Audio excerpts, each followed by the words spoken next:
in my country, and the data are very similar in the USA, the banning of cannabis didn't stop its use. Applications for neuroscience research, I think you've told us about that. That's the difficulties in conducting the research while the drug is illegal. So we don't need to go there again. But then you have under the heading unanswered scientific questions. Take us through that. So cannabis has been a medicine for a very long time. And until recently, we didn't understand why it might be a medicine. But we now know that cannabis, or products of the cannabis plant, bind to certain proteins, certain receptors in the body that have very significant effects on the brain and on the immune system. So we now know what these drugs do. So it's no longer some kind of mystical effect of the drugs. We know that these cannabis produces substances which work in a defined way in defined parts of the body through these cannabis receptors.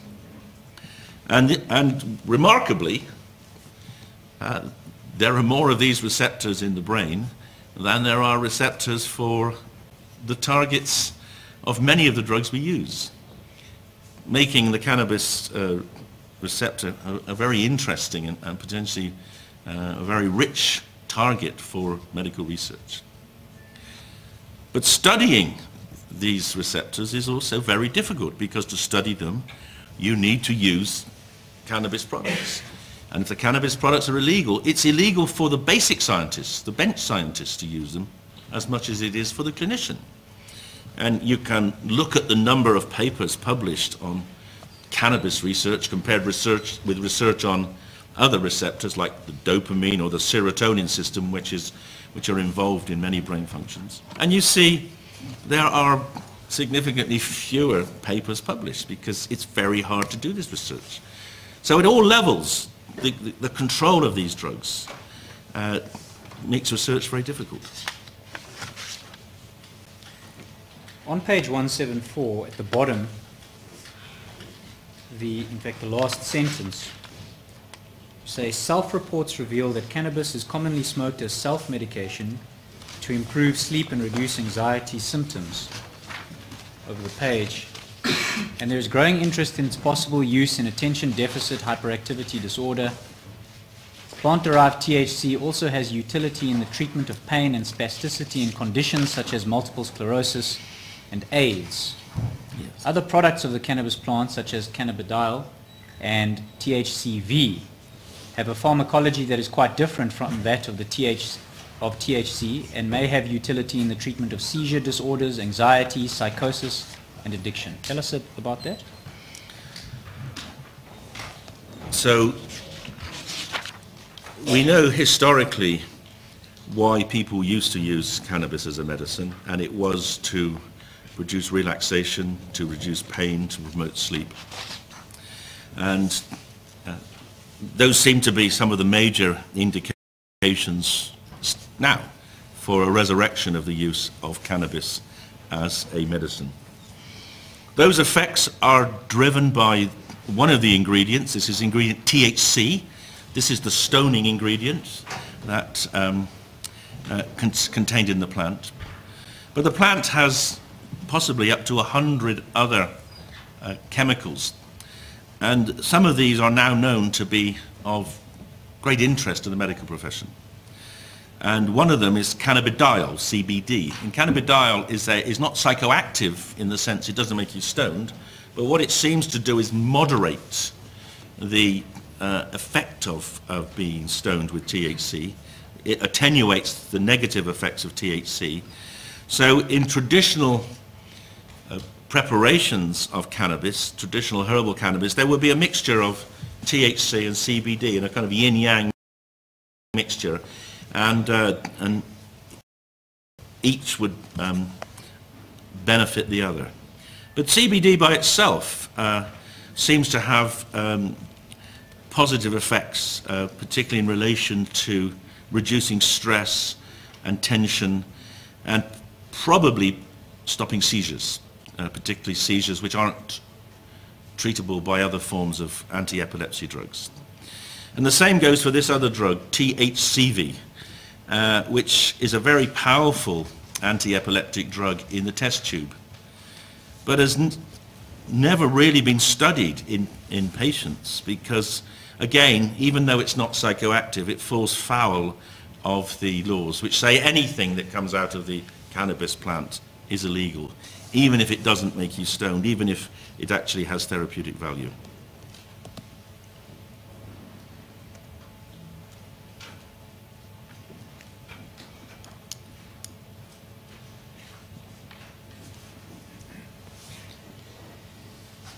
Tell us a bit about synthetic cannabinoid agents. When it became known that the active ingredient of cannabis was THC, a number of companies started trying to make what we call chemical analogues. They tried to make chemical mimics of THC as treatments for pain and nausea and as agents to stop spasticity. And they did that for a number of reasons. They did that because if you make a chemical analog, you can patent it and therefore get commercial control of it. They did it because it was hoped that they could improve on THC, and also those substances when they were made were not illegal, whereas THC was. So this was a way of getting around the law, making substances which you could use more readily.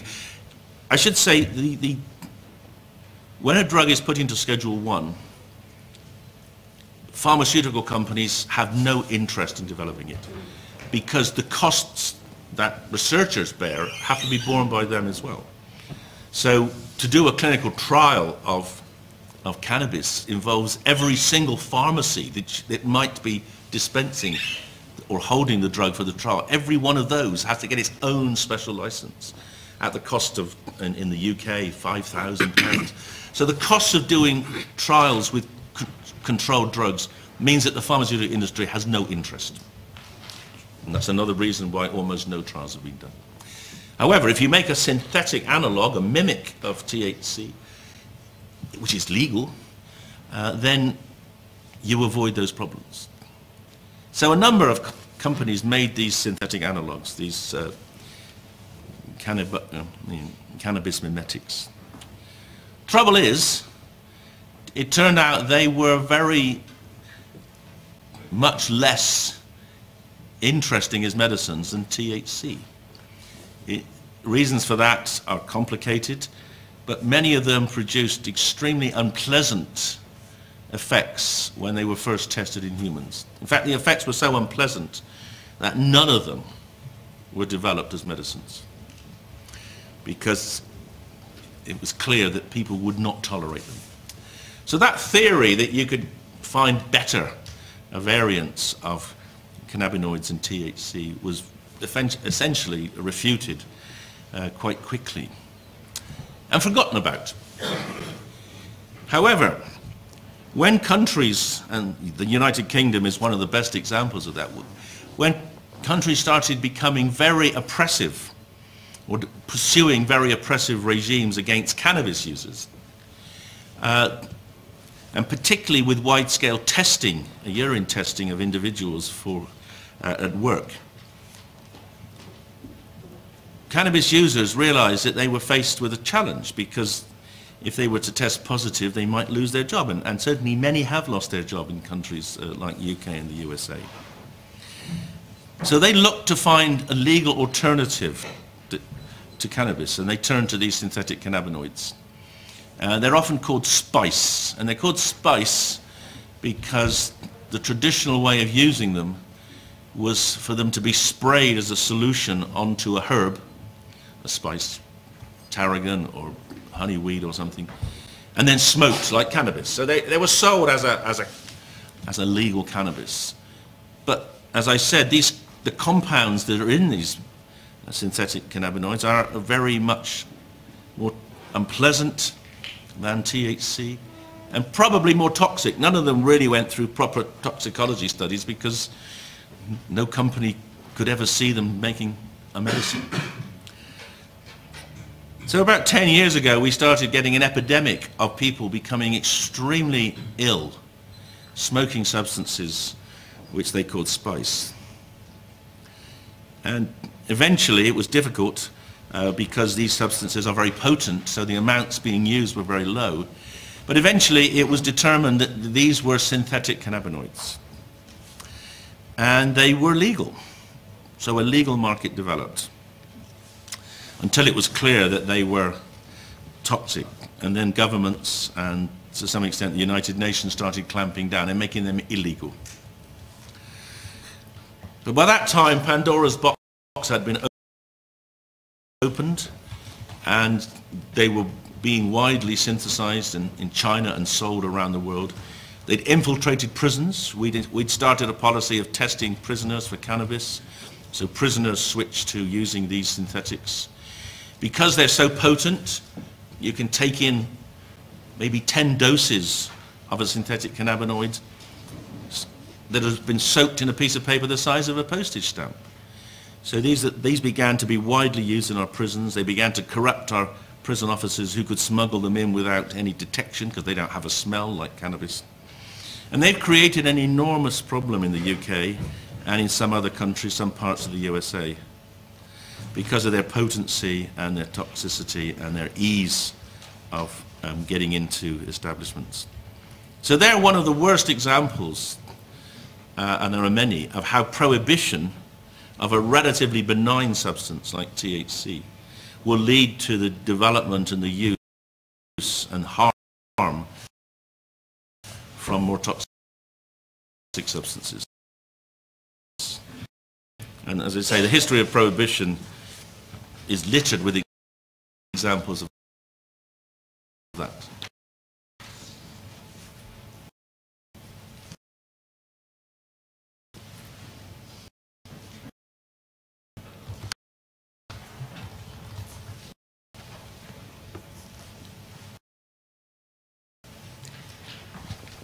Then the article focuses on other drugs, MDMA type stimulants and psychedelics. So we don't need to deal with that, but then at page 177, in the middle of the page, we find the heading, The Role of Neuroscientists. Take us through that aspect. Well, the history of drug controls, as I have said before, I believe is the worst censorship of research in the history of Western science, and therefore the worst censorship of research of science, because Western science over the last 100 years has generated a body of research which is thousands of times greater than all the rest of the science put together. In that particular hugely successful explosion of research, the great lacuna is research around these substances. These substances, which as you can see from this table, have enormous potential utility across a range of disorders which are very difficult to treat, and moreover, which are so difficult to develop new drugs for that the pharmaceutical industry has largely given up. These so-called illegal substances are the best opportunities we have for making developments in these particular disorders. The banning of them has stopped research by the pharmaceutical industry, it's stopped research by scientists, it's stopped research by clinicians, and I'm calling on neuroscientists to stand up and argue the case, because if scientists don't push for science, then no one else will. And I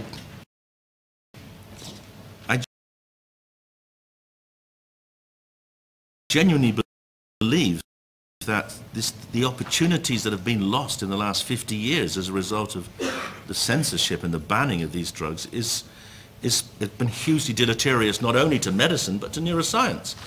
I mean, if a drug like cannabis can treat a traumatic disorder like PTSD, we should be working out why it does it and how it does it and optimizing the way it does it. And we need to do that in scientific studies, in the test tube and in animals, and also with clinical trials.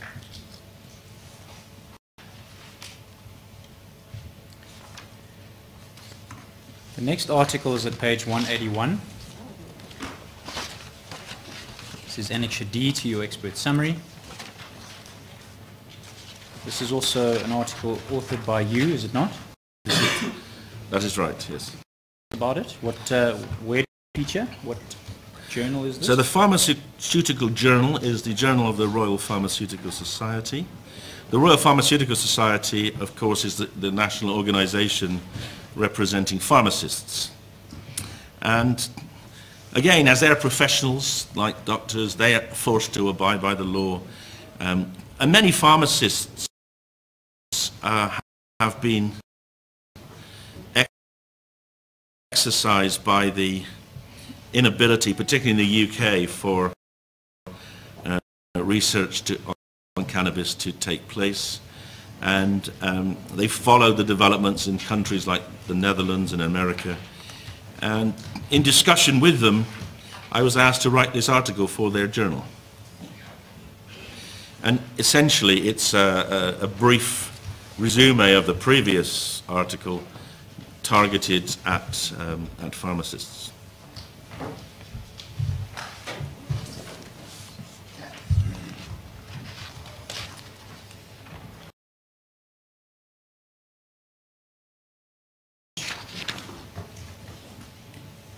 Starts by saying the outlawing of the use of cannabis medicinally was done with political motive. No evidence to suggest that legalization for medicinal purposes would increase recreational use.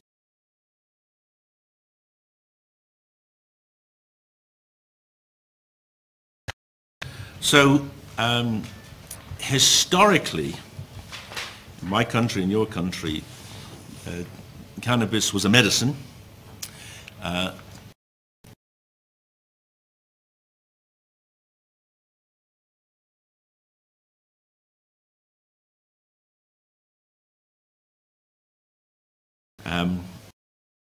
UK did it along with many other countries back in the 1930s. However, we carried cannabis. The US was going through its period of alcohol prohibition.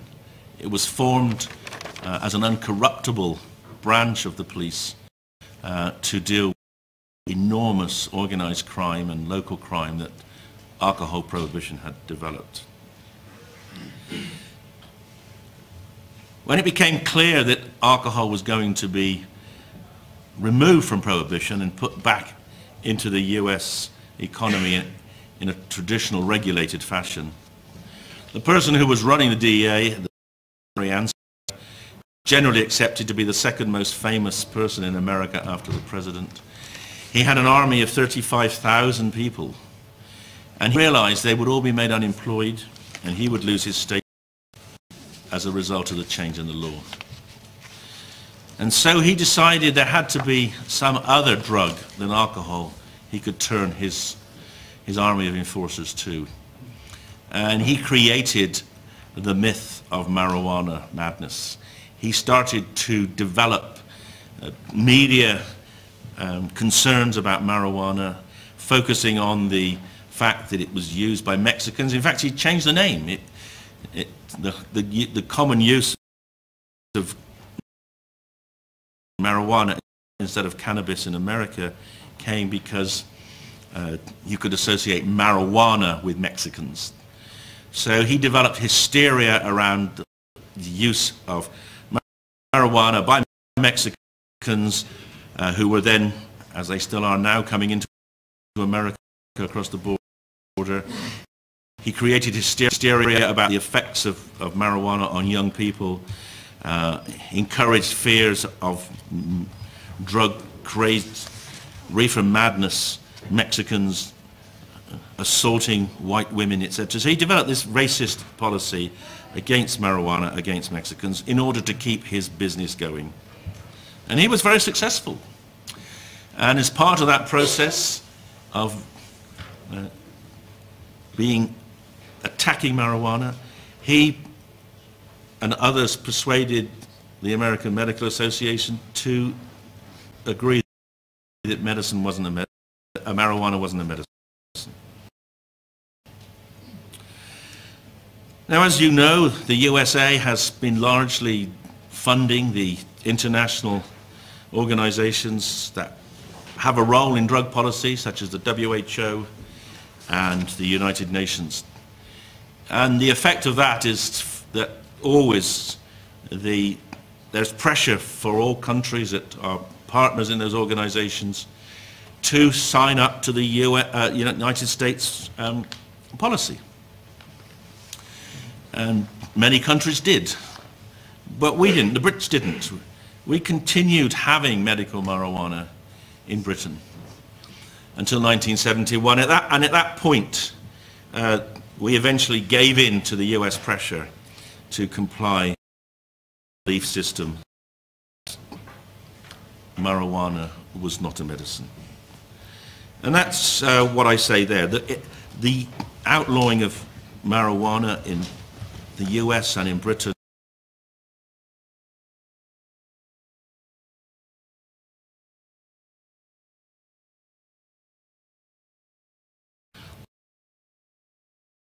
of marijuana. You say on page 182 that the House of Lords recommended that cannabis be made legal for medicinal use. Tell us about that.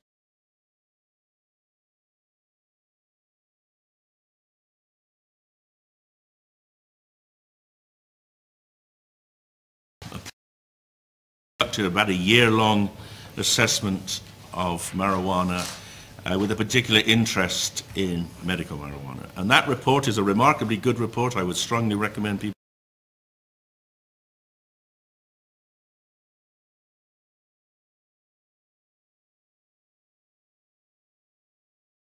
rational. And the British government at the time said it would move towards making it a medicine. And for a couple of years there was a reassessment of the harms of cannabis.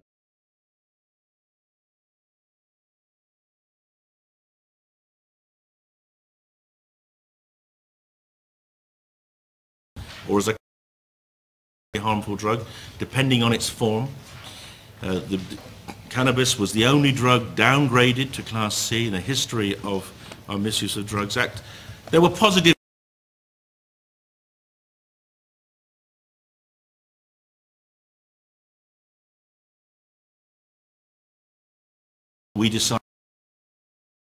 the government decided to rescind on its promise to the House of Lords to promote medical marijuana.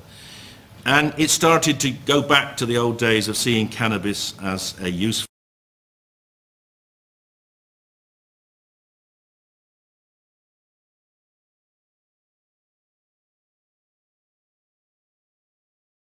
sure each party vied with the other to be harder on drugs, and cannabis was a very easy drug to be hard on because it's used by young people and it's used by people who often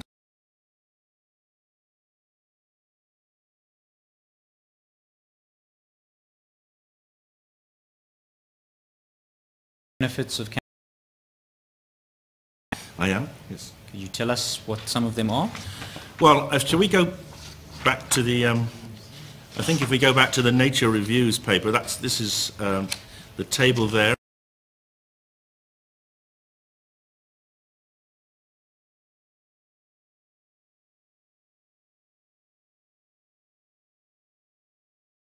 '77.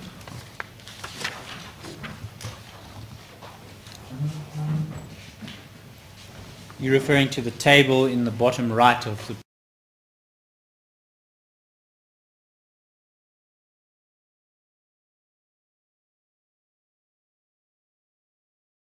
look potential therapeutic uses of a range of these so-called illegal drugs, Proven therapeutic uses in the first column, potential uses in the second column.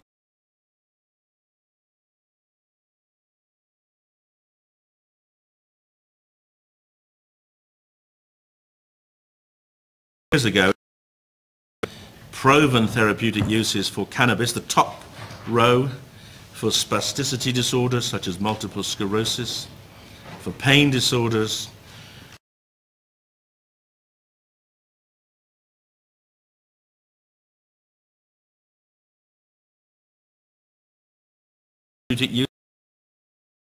deficit hyperactivity disorder, post-traumatic stress disorder, and insomnia. And there were neuroscience research interests relating to the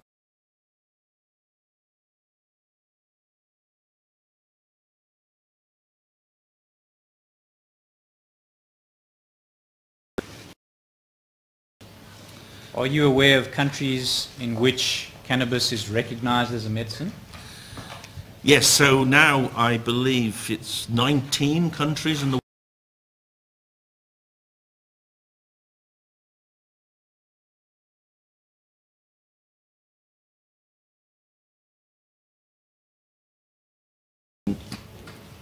and also, of course, there's the USA where, although the federal government doesn't recognize cannabis as a medicine, the majority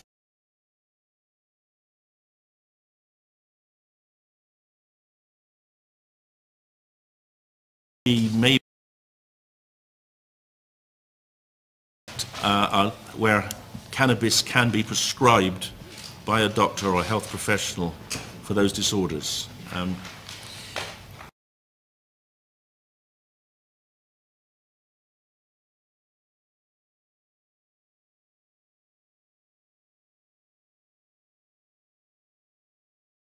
To license cannabis as a treatment for 80 separate disorders, and to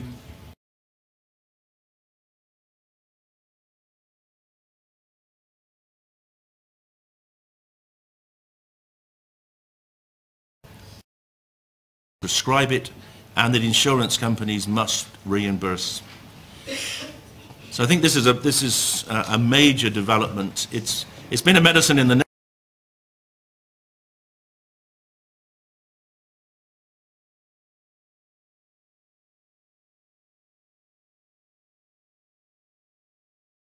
last 20 years, the leading country in terms of medical research, pharmaceutical development. Most Western pharmaceutical companies originated from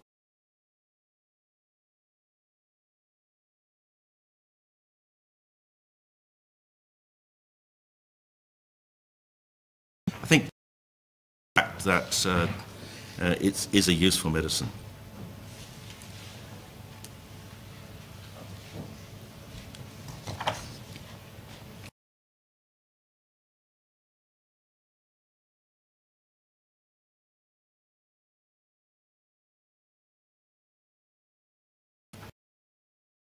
Sativex. Yes, so Sativex. Sativex is the first licensed cannabis-derived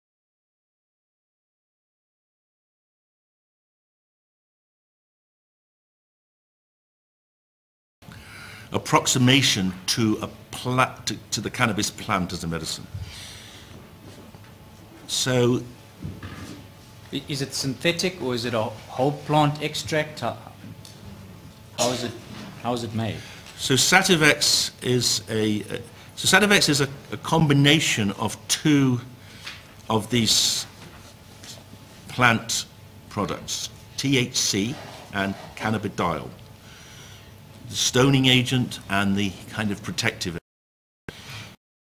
Sativex is an extract of the plant that has a fixed combination of these two agents, and these are put into a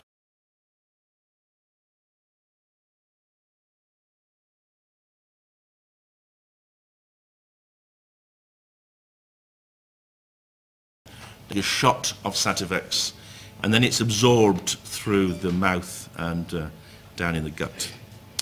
So it's the first of the first medicine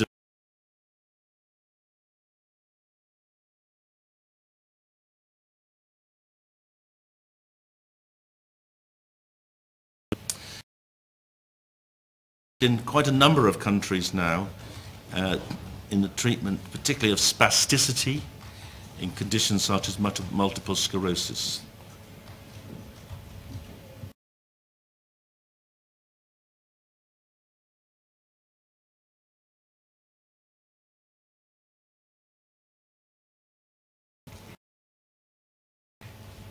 On page 183, under the heading Pharmaceutical Aspects,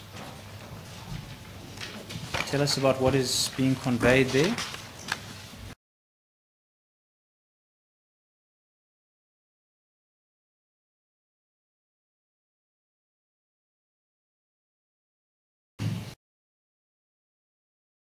Is the fact that it has so many different chemical ingredients. So maybe up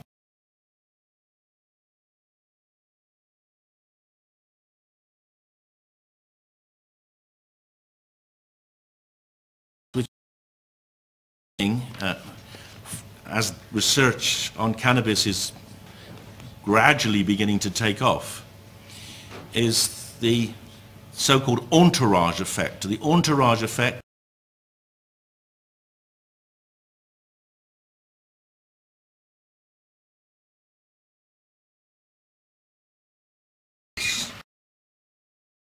from the whole plant than from just one or two extracts of the plant. This entourage effect is being demonstrated now in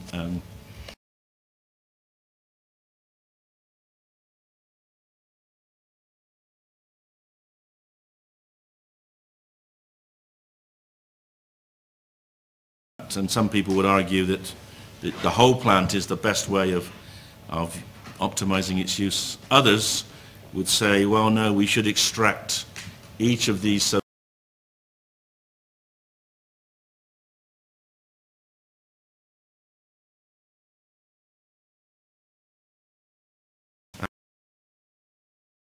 Dr. Madras and the FDA and many other people who are against the cannabis plant being a medicine.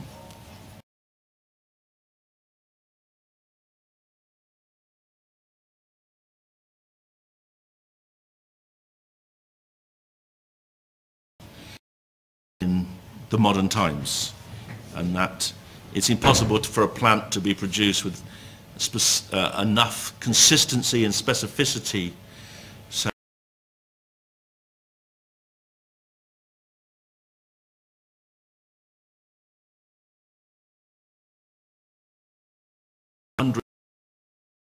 each of them and test each of them in combination and find the right ones for the right disorder. Now that would be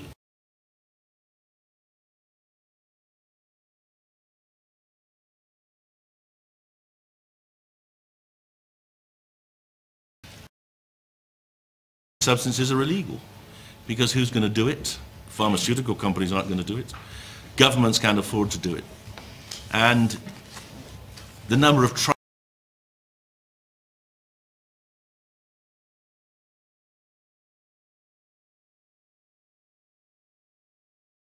in a different combination. So the reality is it is not possible in any sensible way to use the reductionist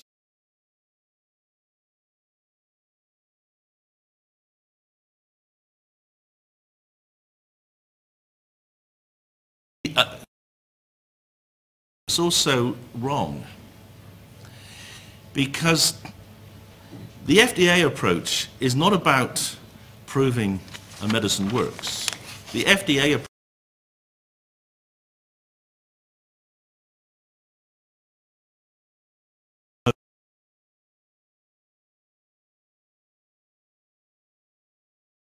in my country, we know that half of all the medicines that are dispensed by hospital pharmacies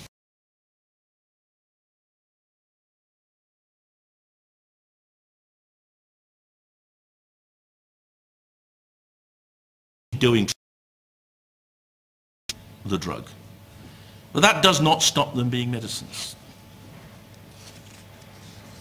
In your country, not a single traditional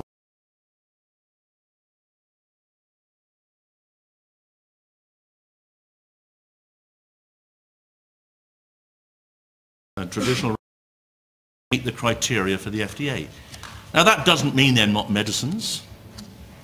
It simply means that the FDA have set criteria which would exclude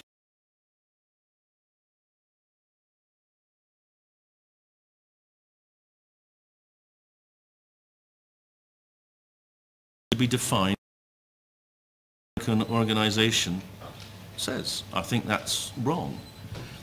Medicines are what doctors use to help their patients. Medicines are not what the FDA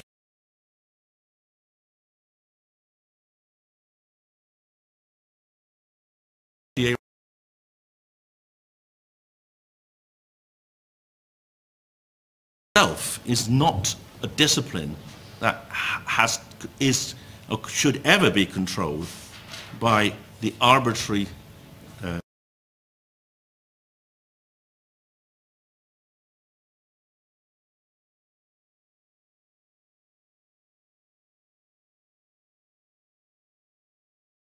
they effectively will stop innovation, and they will stop traditional use, and they will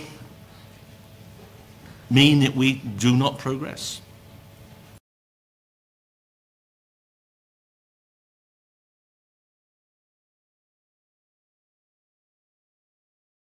Grass says, well, the bark of wattle trees to get aspirin for pain control. We don't eat foxglove leaves to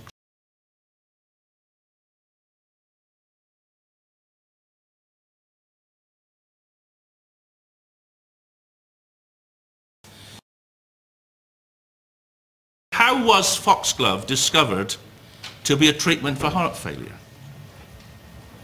It was discovered by, almost certainly, by local people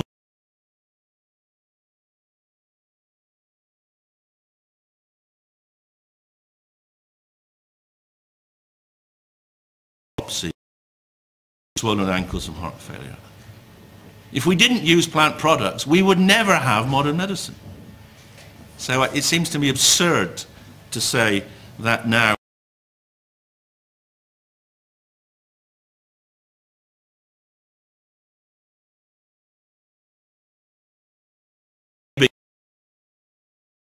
the pharmacology of the cannabis plant, and it may be we can have different combinations of the different products that we can take in capsules in different ratios for disorders. If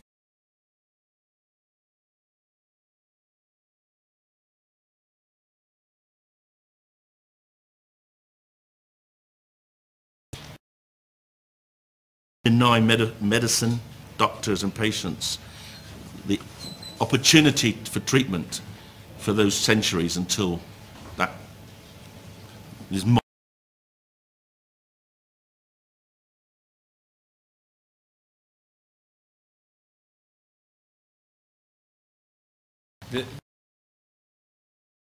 D, you adopted for the purposes of your evidence?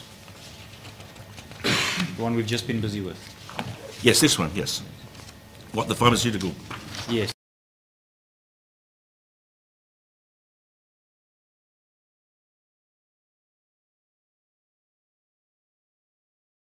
There was of the Royal Pharmaceutical Society a debate, should cannabis be a medicine again or not? And that debate was won. The majority voted in favour of reinstating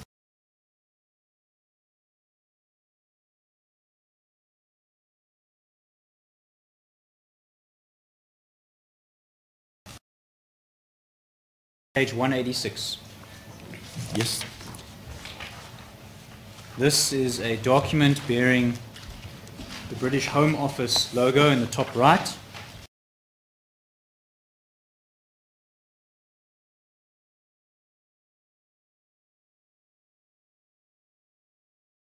Drugs Act. Tell us about this document. So this document was a publication that I helped write for the Advisory Council on the Misuse of Drugs, the UK's government.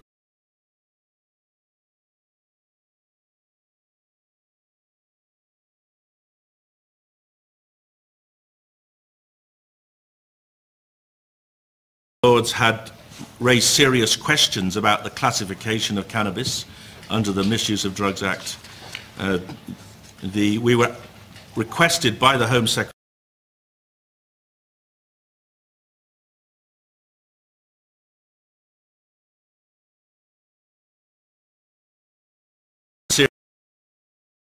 we gathered expert evidence, and then on the basis of about a year's work, this report was produced.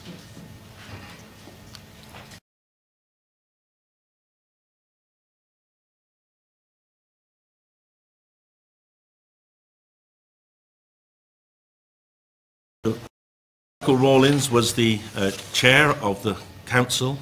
I was the head of the scientific committee, and together we took the evidence and wrote this report.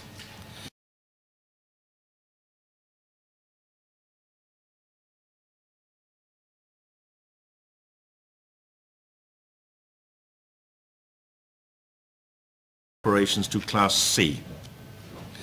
The Council believes that the current classification of cannabis is disproportionate in relation both to its inherent toxicity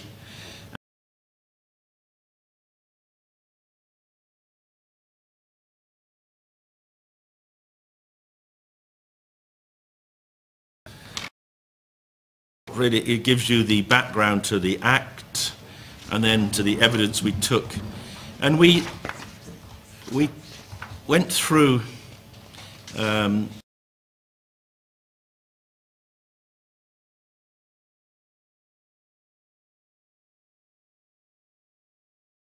human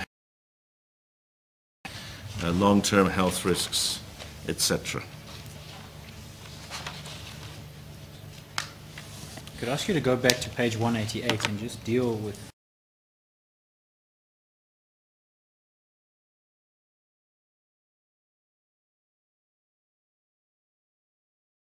next paragraph. Council wishes it to be clearly understood that cannabis is unquestionably harmful. Furthermore, the Council is anxious that the dangers associated with the use of cannabis preparations are widely known.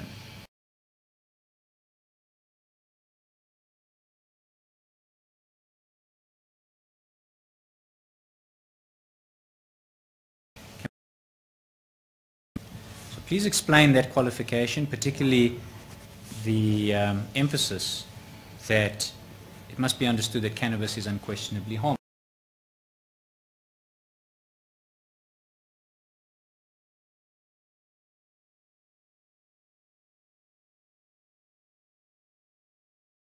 We would discover there were harms. All drugs can be harmful.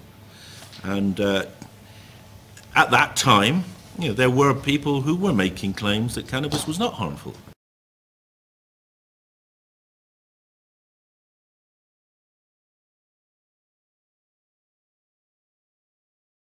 Report written so that the general public could understand it. And this was a way of really beginning to try to communicate at least our decision-making, the Council's decision-making.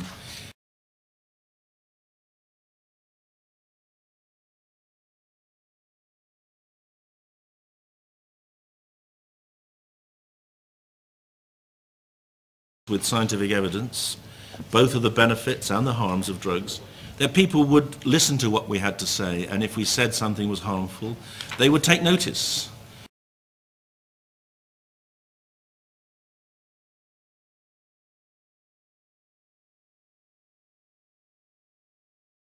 Subsequently, be explicit about the potential risks of this drug and other drugs, so that people could make their own minds up. and the general public could make their own minds up.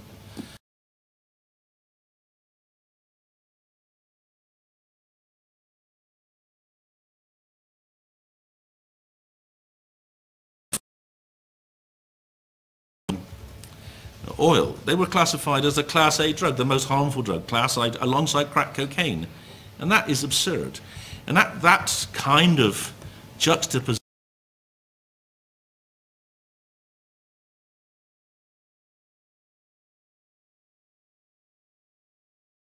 credibility, the advisory council, and also the legal system, which allows that to happen, because people then don't believe, however much truth there is in your report, people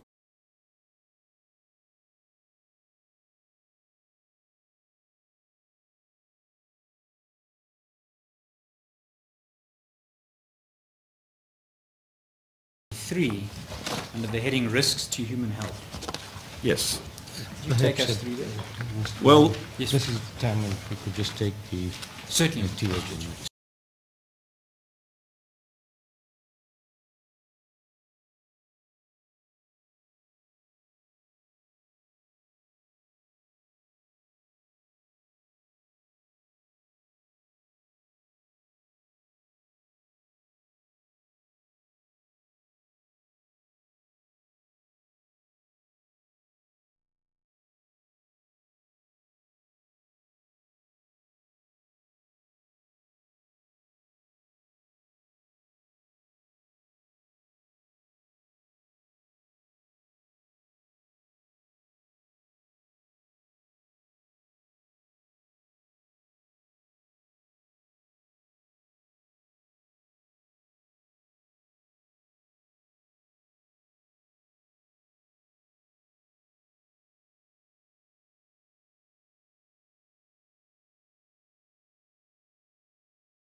approval of promotion of a medicine. Tell us what effect that procedure had in the case of Sativex.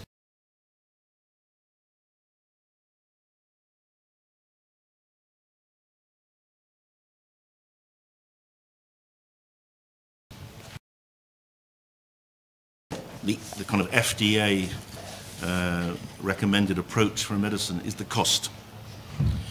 And this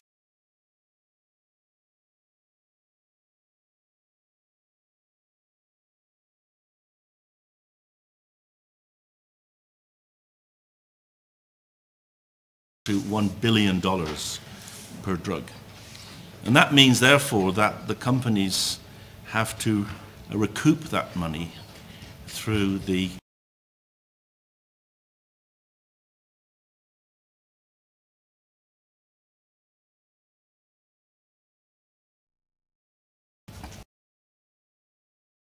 ability of the NHS to pay. It has very limited access in the NHS, and also for people to pay privately.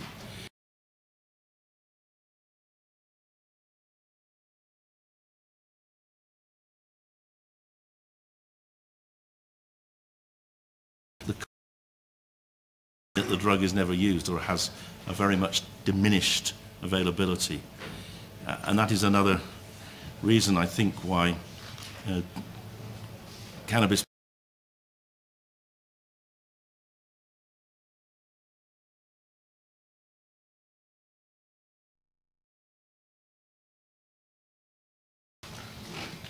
We were going to deal with the harms associated with cannabis use, which you deal with on page 193.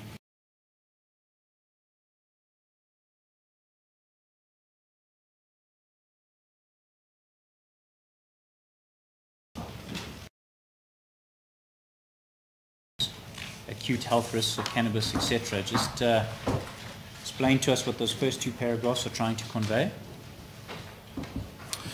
So the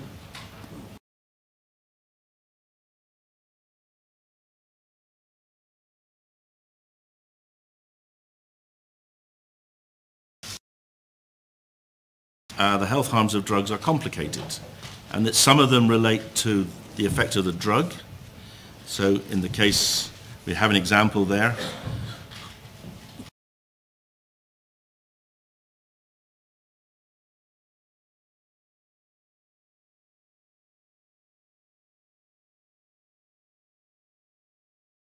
Drug, but are dependent on the route of use, for instance. So the spread of HIV is not because of heroin, it's because of the injection of heroin, and it would be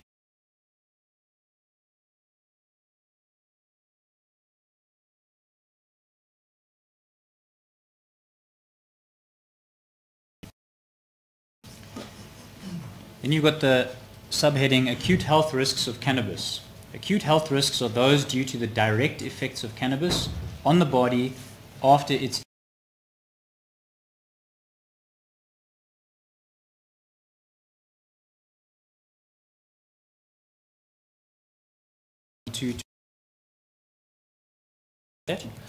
So cannabis has quite a profound effect on blood vessels. It causes them to dilate, and when they dilate in the eye, you get a red eye.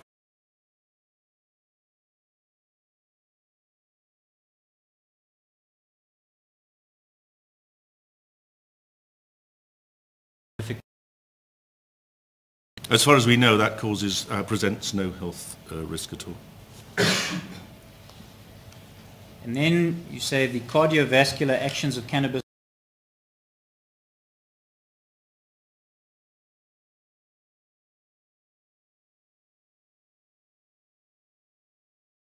system. Coronary artery disease, irregularities of heart rhythm, high blood pressure, or in individuals at risk of stroke. Correct. If you have a problem with your cardiovascular, your heart system,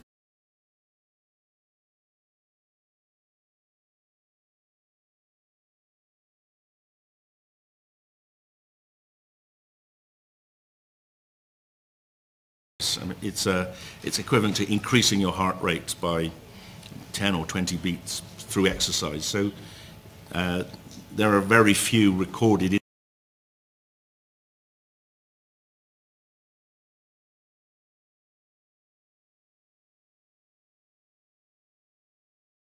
it's wide. As I say, it's like exercise. And are there any substances of which you're aware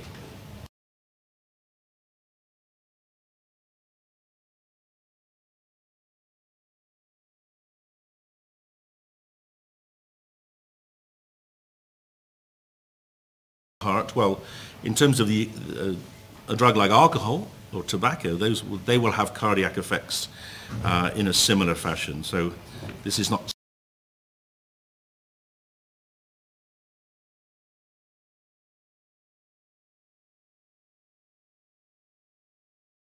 dilate but can worsen asthma? Chronic use of cannabis has also been alleged to decrease sperm counts and sperm motility in men and suppression of ovulation in women. The effects of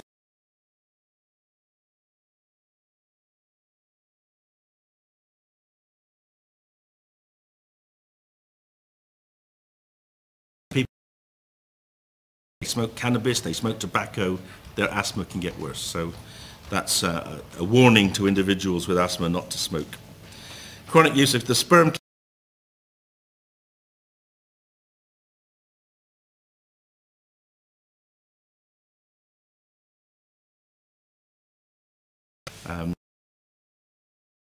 that's an example of where greater use has led us to have greater information. And so what is your opinion on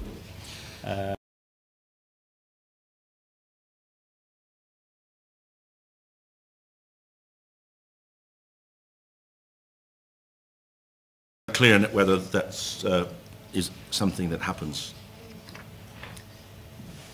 4.3.5? Unlike sedative intoxicants such as alcohol,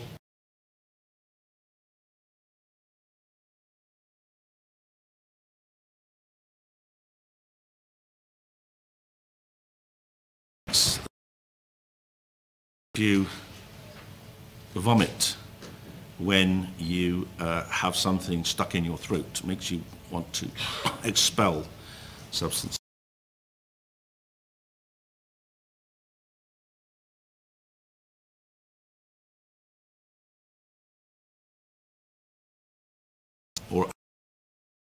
And also heroin and opiates are caused by the fact that they suppress this reflex, and therefore and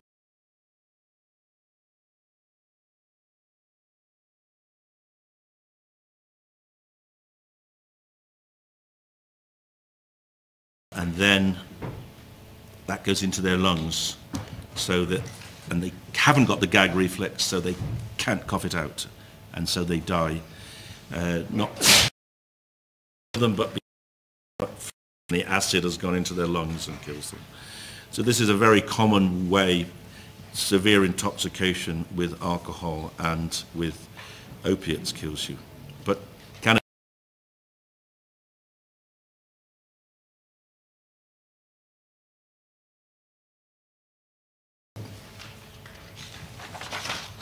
you say, moreover, the fact that cannabis is usually smoked means that the effects are almost immediate, and once inhalation stops,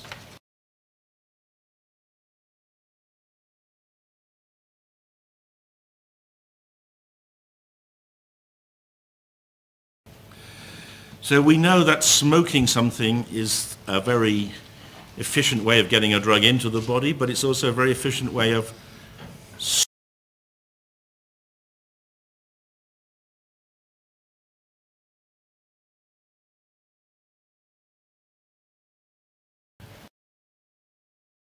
immediate. Within, say, half a minute of inhaling, you can judge whether you've actually taken in the amount you want.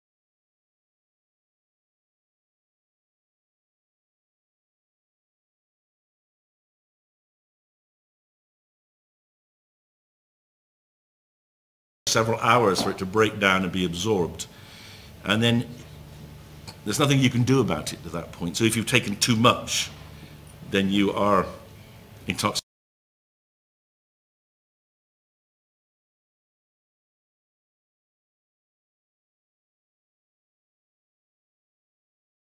Safety, because people can terminate the intake almost instantly.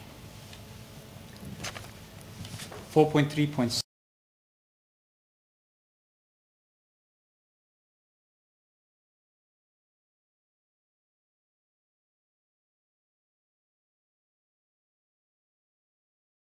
is stoned. Yes, this is about being the acute effects of cannabis in the brain. They're not good if you're doing complicated.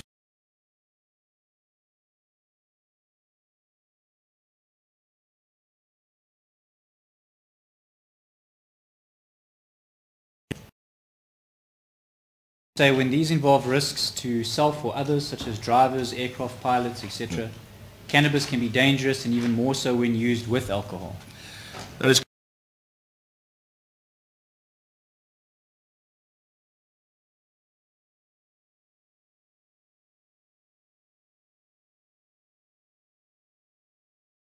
if you're drunk and then you take cannabis, then the effects are additive. So we should dissuade people from mixing those drugs. You may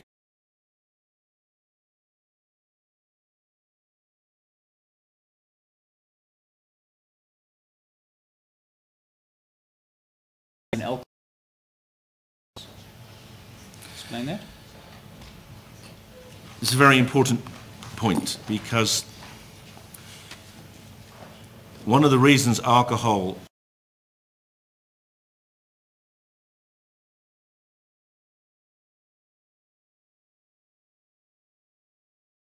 are better reflexes than they have, and it also encourages them to dismiss what they know about sensible safety.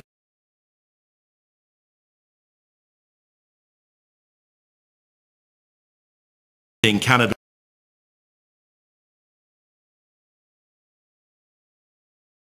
more cautiously, more defensively under cannabis. So cannabis intoxication tends to produce relaxation and social withdrawal.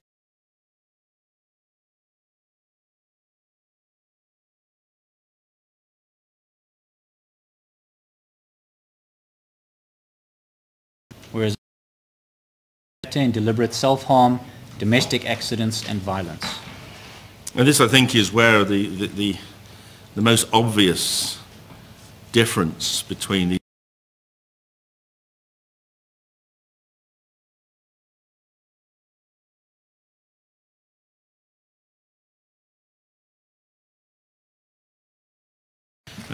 violence between individuals or between groups of individuals. And in our cities in Britain now, many city centres have become almost no-go places.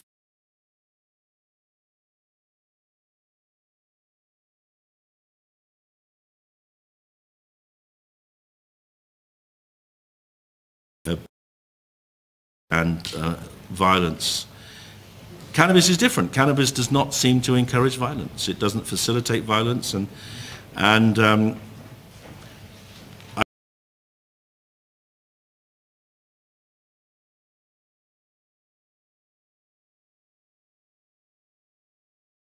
it's much more weekend in cities like Bristol or Liverpool or Manchester or Leeds, where everyone is drunk. Could you take us briefly through some of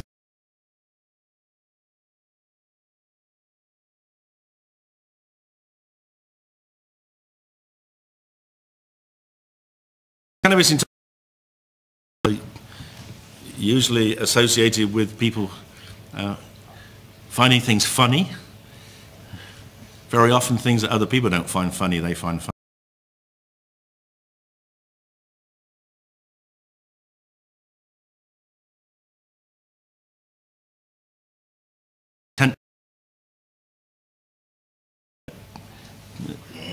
Often appreciation of music, and a desire to listen quietly to music, or by oneself, or with friends who are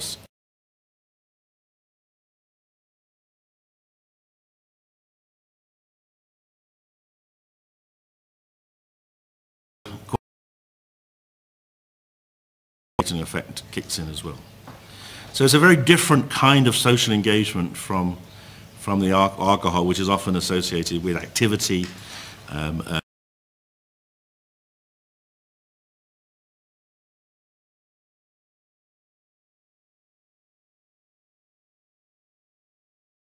was not particularly engaged in a lot of outgoing activity. They're not disinhibited. If anything, they're more inhibited, whereas alcohol very much disinhibits.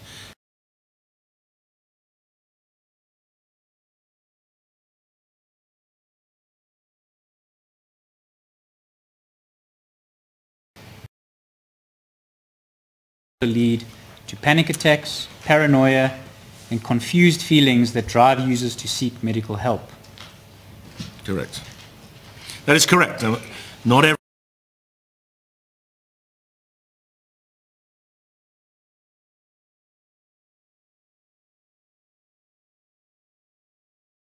some of them, just like people having panic attacks for other reasons, will go to the hospital and seek reassurance that they are not ill. These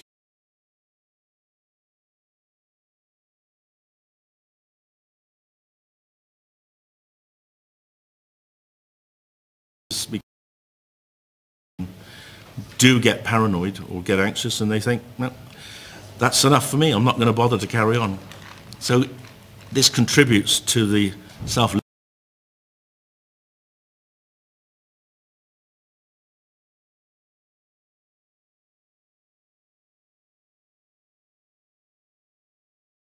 These effects are the effects of the drug. They're the effects of the drug changing the individual's ability to be in complete control of their thinking. They don't have any major sequelae. They don't persist. So it's not as if they tip people into a state of chronic anxiety. They're just a transient effect of the drug. Go on to say, in some cases, acute cannabis intoxication. Sorry, what does acute cannabis intoxication mean? So acute cannabis intoxication is smoke the drug and they become intoxicated. They get the experience of altered consciousness, and that then can lead to a state which is like psychosis. Against that they're changing, that shapes are altered, perceptions different. They may feel that their thoughts are working. And this is similar to what people with psychosis, or it's like for schizophrenia or for bipolar disorder. Such an episode may be the start of a long-lasting psychotic illness, usually schizophrenia. In people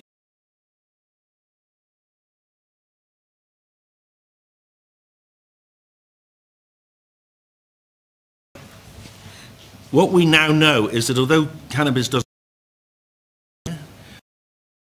people, a cannabis experience, of a psychotic cannabis experience, can be the start of their illness.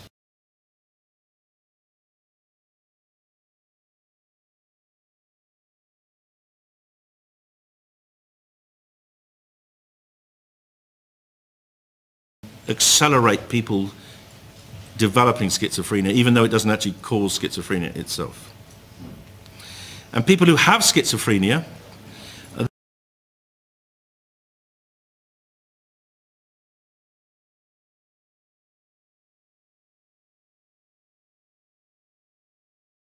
I think, with some of the side effects of the medicine they're on, but in these cases, the cannabis can also make them more psychotics, because being stoned is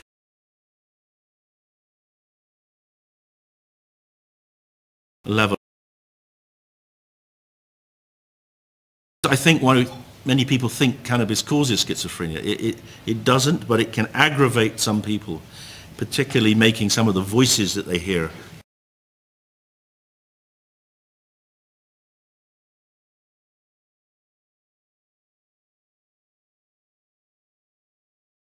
paragraph 4.4.6.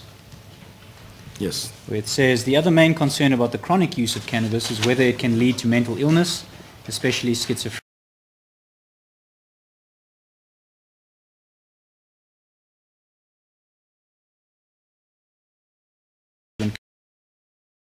So that an association is inevitable. This does not, though, necessarily mean that the relationship to cannabis is causal. To make the interpretation of such findings more difficult, many of these individuals have used other drugs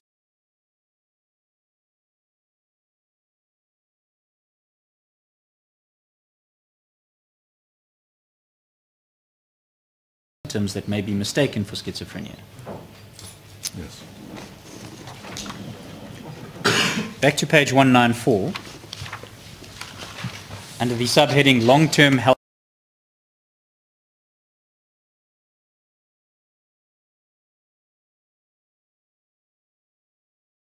It's dangerous because smoking involves, or traditional smoking of burning tobacco or burning cannabis leaf results in the production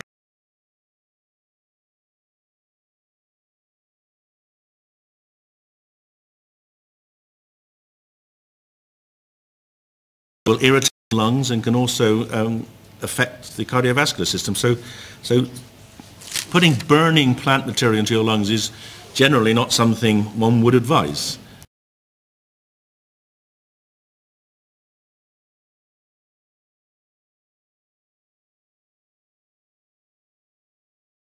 Doctors.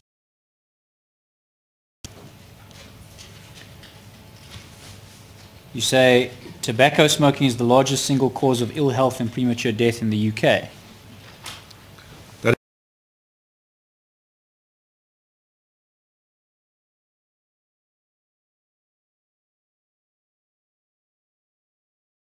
problematic. Now you will have seen from the defendant's expert summaries that the suggestion is that there are a range of carcinogens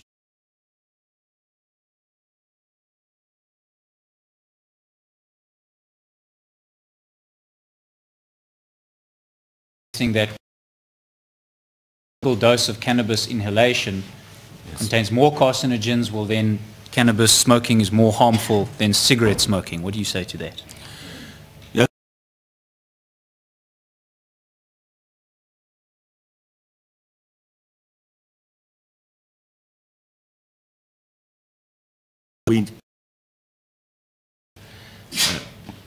Some carcinogens are higher in cannabis smoke than in tobacco smoke, but not all. So that's the first thing.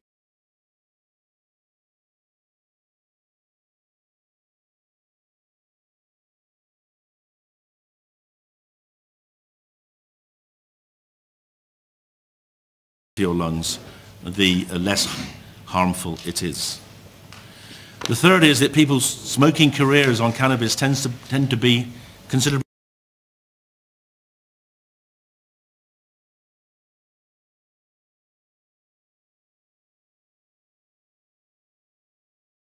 usual. People tend to smoke for shorter periods, maybe 10 or 20 years, or maybe have a gap between teenage years and retirement when they don't smoke.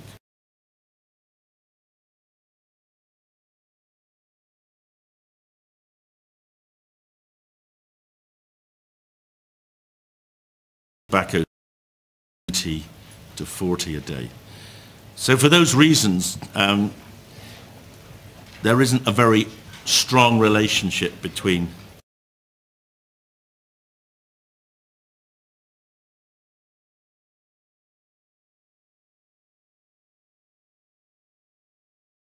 cannabis in years. And we're not seeing in Britain any increase in lung cancer in people who smoke cannabis. So even though there's been this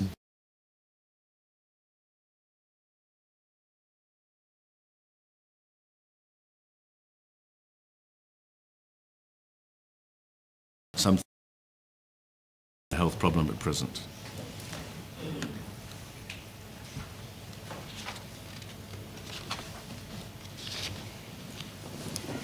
In paragraph 4.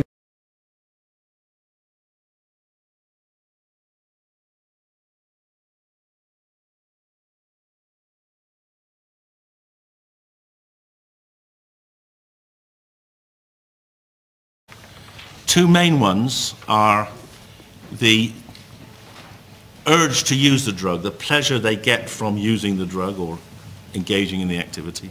So that's the sort of draw towards using it. And the other is the discomfort they suffer when they're stopping using it, the withdrawal symptoms. And withdrawal symptoms are best treated by using the drug again. So these are two separate elements in causing dependence. And dependence essentially means that you continue in that behavior that you wish not to continue in against your will. And the dependence arising from use of cannabis, just to put it in perspective, how does it compare with other substances which are not criminalized? The way we best estimate the dependence liability of a drug is to use a measure which we call capture rates. And a capture rate is the likelihood, or it's the proportion, perhaps better, the proportion of people who ever use the drug who become dependent, who then can't stop using. It turns out that the drug with the highest capture rate is tobacco. 40% of all people who start smoking end up becoming dependent and wishing they hadn't. For heroin and crack cocaine, the dependence rates are of the order of about 30%. About 1/3 of people get dependent. For alcohol, it's about 12%.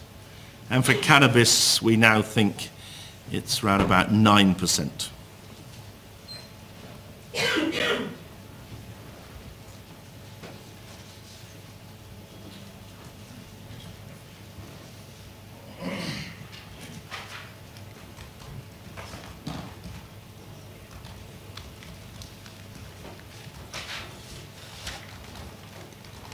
Paragraph 4.4.8, at the bottom of page 195, say there is no evidence that cannabis causes structural brain damage in man. Neither radiological studies nor post-mortem examinations have revealed atrophy or other causes for concern. This is correct, and this was written in 2001, and the evidence still today supports that. You will find many, many papers saying cannabis changes the brain. They'll show you changes in one area or another area. Sometimes cannabis can make the brain bigger, sometimes it can make it smaller. Any change that's found in cannabis users is usually interpreted as being a bad thing. We don't entirely know why that is, because we know that the brain changes all the time as you learn. We know that through adolescence the brain actually shrinks in order to optimize its functionality. But with cannabis, there's been a very systematic attempt by scientists, in quotes, to prove it's damaging to the brain. And I don't believe it is. I actually can't really say there's any convincing evidence that it damages the brain. What I can tell you is that the one drug which does damage the brain is alcohol. Alcohol most obviously damages the brain. We've known that for several hundred years, and whichever measure we use of brain function, alcohol is damaging to brain function, whereas using the same measures we really have not been able to show any consistent evidence that cannabis damages the brain. And in fact it may be protective. the effects of cannabis and the cannabis receptors on protecting brain cells from damage are well known. It's perfectly possible that cannabis might actually be a protective to the brain rather than damages to the brain. Page 196. 3 paragraphs devoted to cannabis and pregnancy. Yes. Tell us about that. Well, clearly, look, the unborn child is something we have to be very, very concerned about. And we and you, particularly in South Africa, have seen enormous problems of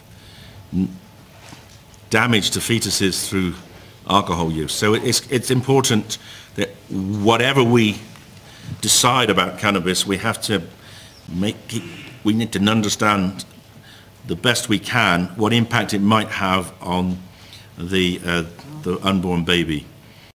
So we've looked at in the data here at some length. We know that tobacco smoking is a major cause of small babies because it constricts blood flow to the placenta. We know that alcohol is very, very toxic to the unborn brain. Alcohol causes more children to have developmental problems than autism, Down syndrome, and Fragile X, common brain syndromes put together. Alcohol is the biggest cause of neonatal brain disability in the world. Cannabis, some women do use cannabis during pregnancy. Their birth weights are smaller. That's probably due to the smoking element, the change in blood flow in the placenta, and the carbon monoxide from smoking. There may be a small effect on birth defects and the likelihood of a spontaneous abortion, but this effect is small. It was small then, and as I see it, it's still very small today. And it may have an impact on the viability of the baby after it's born. It may predispose to sudden infant death syndrome like smoking does. But that's probably an effect of the smoking, not of the cannabis. In terms of the child, it's very difficult to know whether cannabis smoking by the mother affects the child. We don't have a great deal of data on that. If it does, the effects are going to be subtle. And again, could be due to the tobacco smoke rather than the cannabis itself. So we conclude in 4.5.3 that cannabis use in pregnancy could not be considered safe. I would go further to say ideally one pregnant woman would use no drugs of any sort, but it's probably less harmful than alcohol, or almost certainly less harmful than alcohol or tobacco. But we should warn pregnant women to avoid all those substances. And then under 4.6, does cannabis use lead on to other drug use? You talk about it's commonly known as the gateway theory, or reference to cannabis being a gateway drug. Tell us about that. The gateway theory has been an enormously influential theory particularly in the USA, and it's been used repeatedly for decades as a justification of why cannabis should be kept illegal. And essentially it says that if you use cannabis, you are more likely to go on to use harder drugs. And the claim has therefore been made that cannabis itself, the use of cannabis, changes the brain such that people want harder drugs. And that's false. The gateway theory is a sociological phenomenon. It's an association between the use of cannabis and the use of, say, cocaine or heroin. But it doesn't prove that the use of cannabis causes the use of those other drugs. It simply says that people who use one drug are likely to use other drugs. And there are many reasons for that. I mean, people who like drugs are likely to use more than one drug. We know that people who smoke cannabis are likely to smoke tobacco. Does that make tobacco a gateway drug for cannabis? Well, probably not. It's probably that people who are interested in drugs, whether it's tobacco or alcohol or cannabis, are going subsequently to try other drugs. There is no evidence that cannabis makes your brain more vulnerable or interested in heroin or cocaine or other stronger drugs. Then, of course, there are sociological factors. People who work or live outside of the law often come from deprived backgrounds where drug use is more common and in some cases normalized. It may in some cases be the only form of economic work. So there's the social factors which push people in the direction of using illegal drugs. But the most important refutation of the gateway argument is the fact that the gateway is actually the prohibition of these drugs. If you seek to use cannabis in South Africa or Britain, or as it used to be in America, to get hold of cannabis, you had to break the law. So having broken the law, it was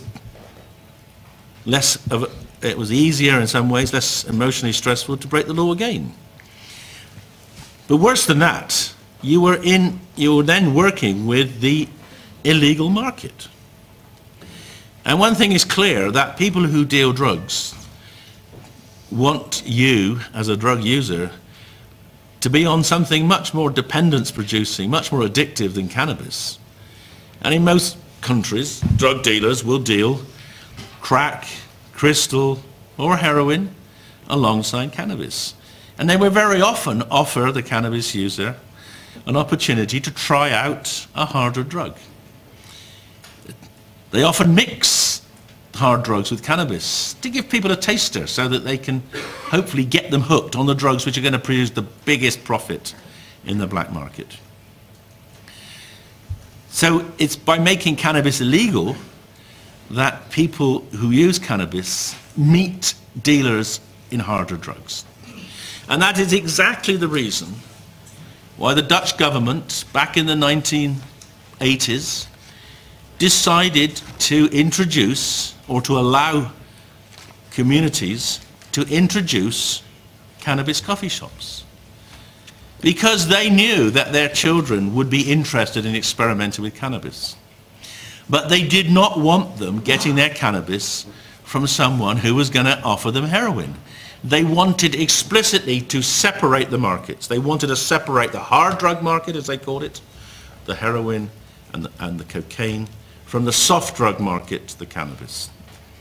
So they allowed townships, they allowed the mayor and the police chief and the local politicians to come to an agreement that they would not prosecute people selling cannabis in coffee shops. They encouraged the development of coffee shops so that they could be confident that their young people, and even maybe their middle-aged people, could go in somewhere and get cannabis in a form that was as pure as it could be. They could have some choice about the form of cannabis. They could have education about the use of cannabis. But mostly they would not be subject to offers of harder drugs. And one of the great successes of the Dutch model is that they stopped almost in its tracks the use of heroin by young people in the Netherlands, because young people never met heroin dealers. So this is one of the remarkable social experiments in drug control, and it was designed to stop the gateway. Now, if the gateway theory was true, you'd have as much heroin use in young people in the Netherlands as you have in other countries where they have the same amount of use but access to heroin dealers, and you don't. So in fact, it's the prohibition of cannabis that is the gateway to harder drugs, not the drug itself. In paragraph 4.6.2, in the last sentence you say, even if the gateway theory is correct, it cannot be a particularly wide gate, as the majority of cannabis users never move on to Class A drugs. So Class A drugs being the hardest drugs and are drugs like heroin and crystal meth. And that's true. We know that in many parts of the UK, many towns in the UK, 40% of young people, middle-aged people have used cannabis, and less than 1% have ever used a hard drug. So if it's a gateway, it's not a very wide gateway. It's not a gateway at all, really. The gateway theory was an attempt to scare the world about cannabis and to justify keeping cannabis illegal. There was never any evidence for it, and as I say now, if anything, we have evidence against it.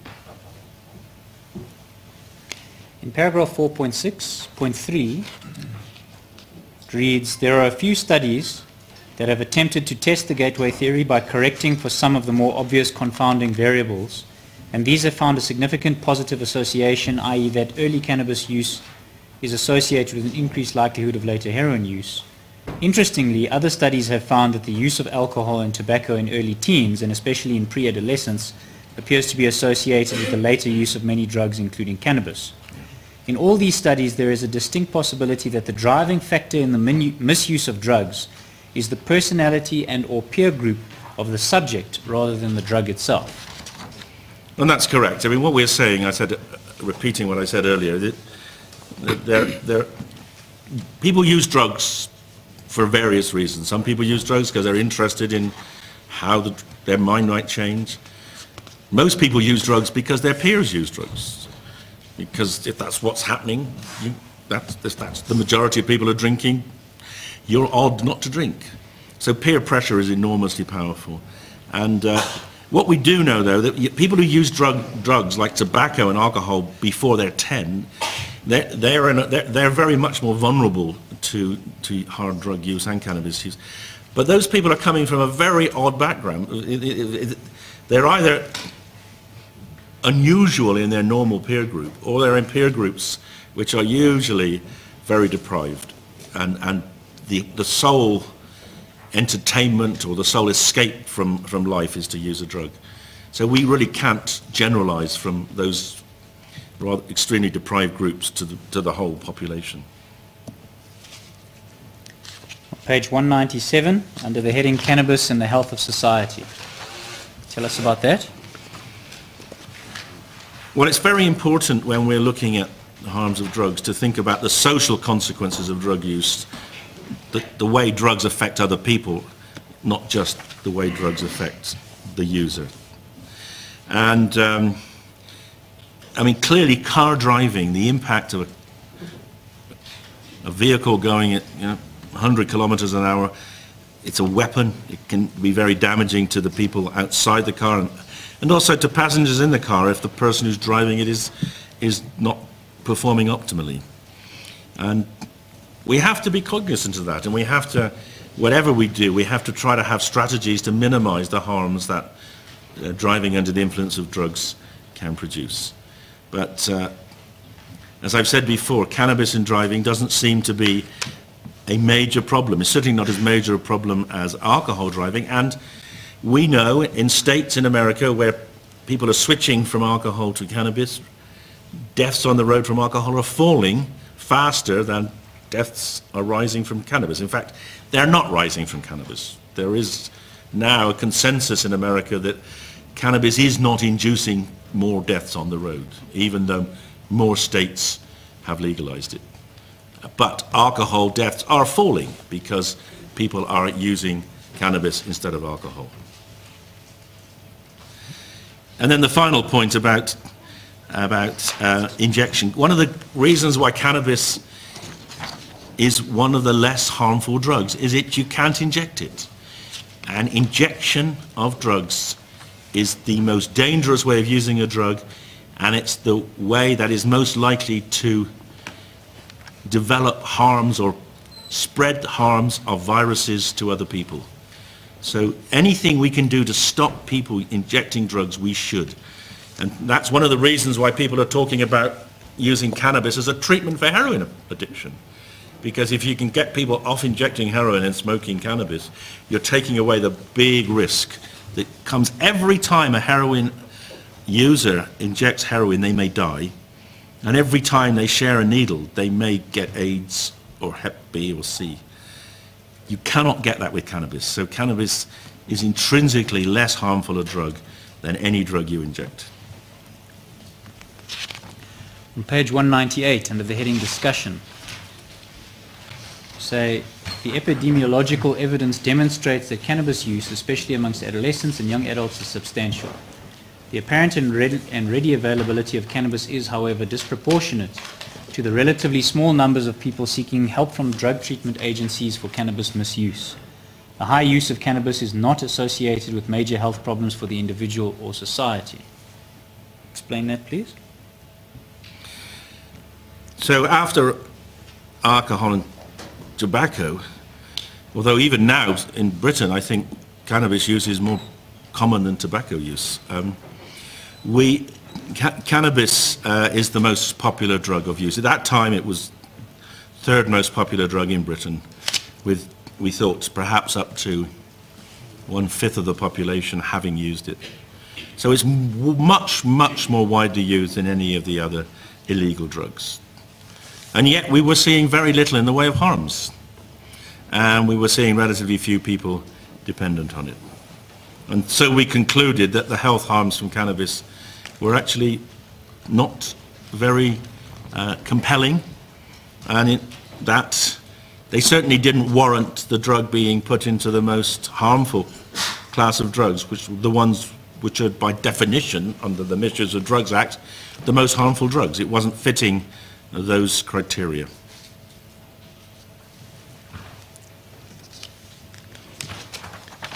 And then the conclusions to this report are on page 199. If you could take us through those. So to reiterate, cannabis is not a harmless drug. No drugs can ever be harmless. And its use poses risk to both the individual's health, their physical health, their mental health, and to society. However, we argued that cannabis was not as harmful as drugs which are in Class A or even Class B of our Misuse of Drugs Act. And in 6.2, we make the point again, if the government does not truly represent the harms of drugs in its act, as it's supposed to do under the terms of the act, but if it doesn't tell the truth about the harms of drugs, then people will dismiss everything it says. So if people think that cannabis is wrongly classified, they will assume that everything is wrongly classified. It undermines the principle that the Act is based on. And so we recommended it moving it down to the least penalised part of the Act, which is Class C.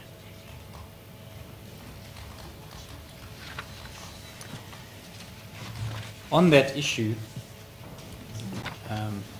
without having to take you to the schedule to our Act, the Drugs and Drug Trafficking Act, I'd like to just point out a number of substances which appear in the same schedule as cannabis in our Act. And I'm referring to Part 3 of Schedule 2 to the Drugs and Drug Trafficking Act.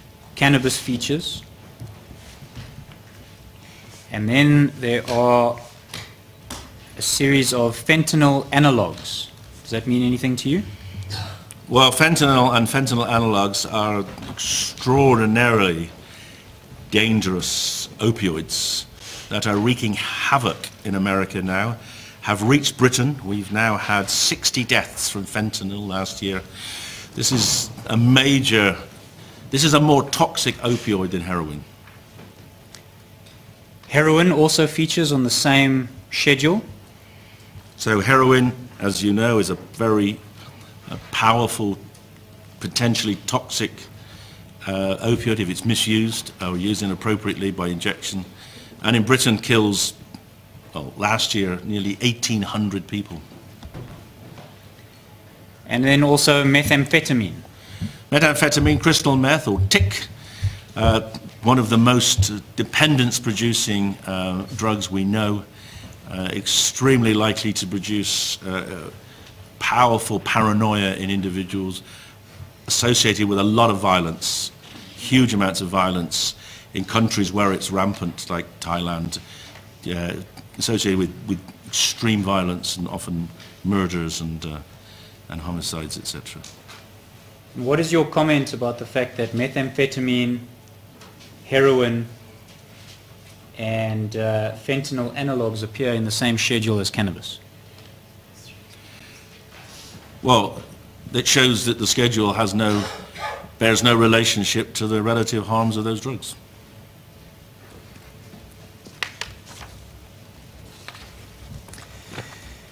The contents of the report that we've just been through, Annexure E, do you adopt it for the purposes of your evidence? I do. Annexure F, starts at page 208.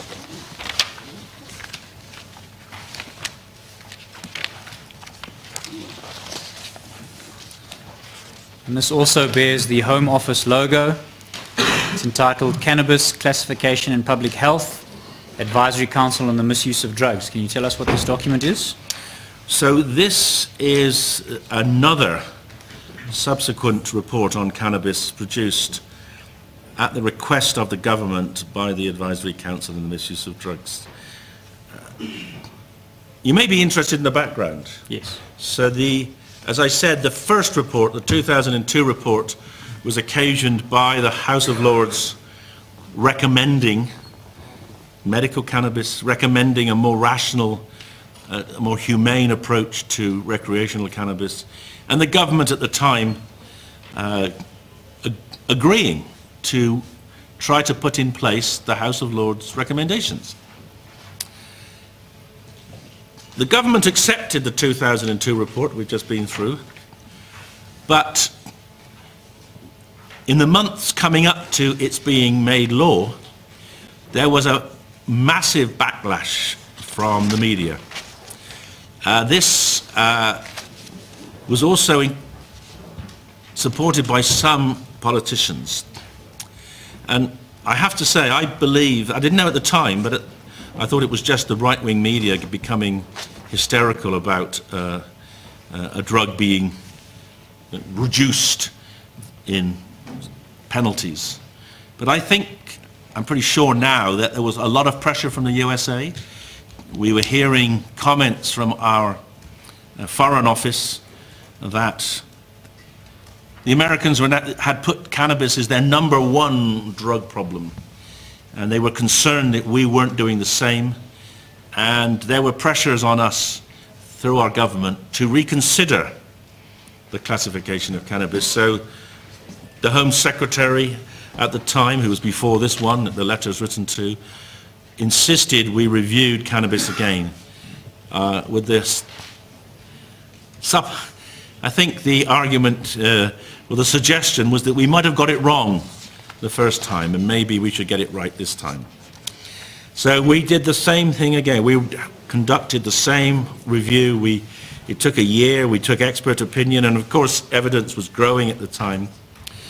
But you can see, as a result, despite all that, we've scrutinized all the evidence. We came to the conclusion that it should still be a Class C drug in the class of the less or the least harmful of the drugs that are controlled. You might also notice in the third paragraph, we pointed out that on page 209, that criminal justice measures are not working and will not work.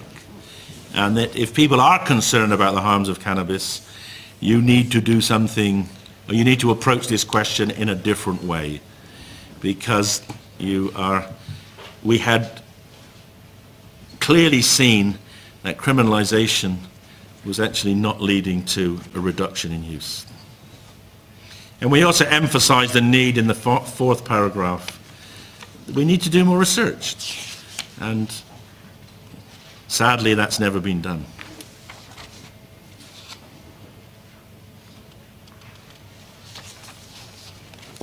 On page 212, There's somewhat of an exposition under the heading Introduction. And it deals with products of the plant and aspects related thereto. If I could ask you to explain some of these concepts to us. Yes. So the cannabis plant can be used in different forms or formulations or products. You can extract a resin from it, which you can then grate onto as tobacco or smoke in a pipe. That's called resin or hash. You can have traditional herbal cannabis, which comprises the flowering heads, which is have been grown in a way, in the traditional way, without trying to change the concentrations of the active ingredients. And then you can have this unfertilized flower, sinsemilla, and that has been an approach to develop a stronger form of cannabis called skunk in the slang. And this is a cannabis that is grown to maximize the content of the THC, the stoning ingredient, and that process can lead to very high proportion of the flowers being THC. So you can get maybe 15% or more of the weight of the plant in this active ingredient. That has happened largely in an attempt to maximize the benefit of the dealers in the market, because the more products, the more of the active product you can produce, the greater the return on investing in growing the plants, heating the plants, lighting the plants, etc. So it's changed the market, and this was a concern in Britain at the time, that the market had morphed from being a market largely of imported cannabis from countries like Morocco and Lebanon, which were growing either the traditional cannabis or the resin, to the homegrown form of skunk, because this is grown hydroponically, it's in sealed buildings with ultraviolet lights, etc. And we were concerned that this stronger form of cannabis could be more intoxicating in the same way as whiskey is stronger than beer, or wine is stronger than beer. And we were also concerned about the loss of the other ingredients in the plant, because when you focus the plant to grow a lot of THC, it inevitably is unable to grow the other substances which might be protective or balance out the THC. So we were interested in the question of whether the rising use of skunk would itself present different health problems to the traditional use of marijuana.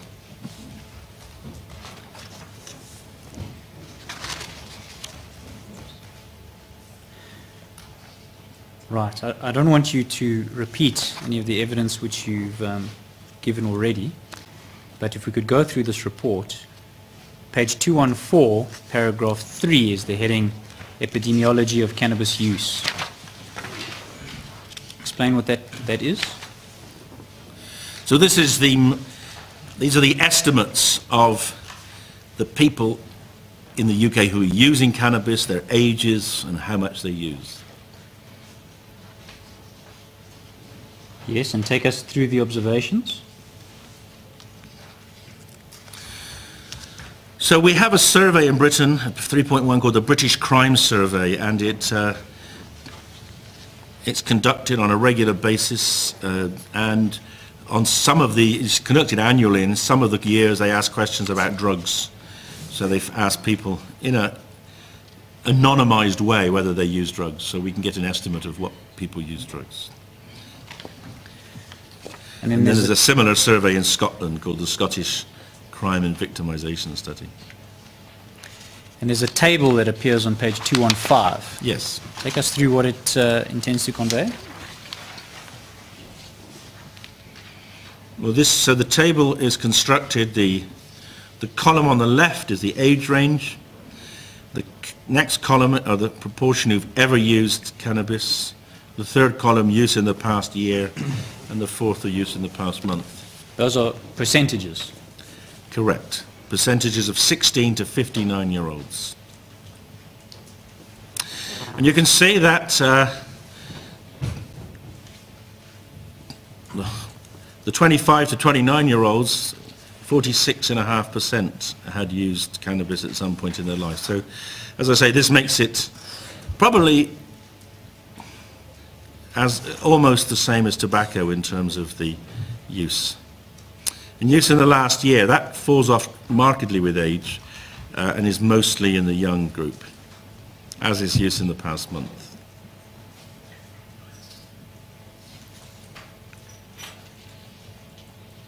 And then there's a second table. Yes. What does that convey?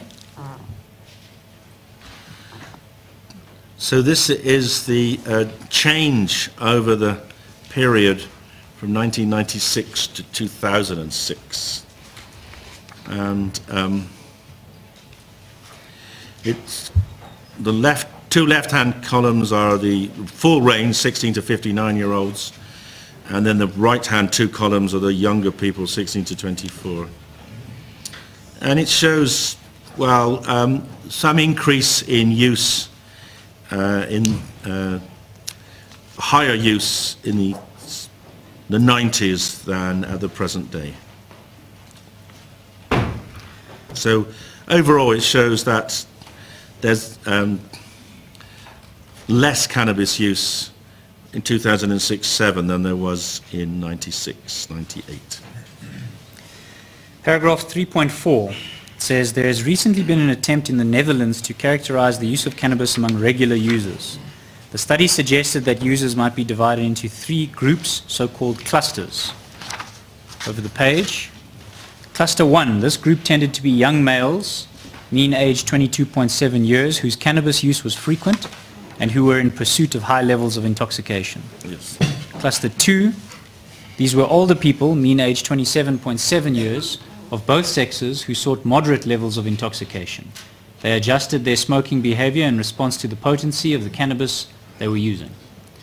Cluster 3, this group consisted of mature cannabis smokers, mean age 37.5, whose consumption was consistently high and whose pattern of use was little affected by the strength of the product.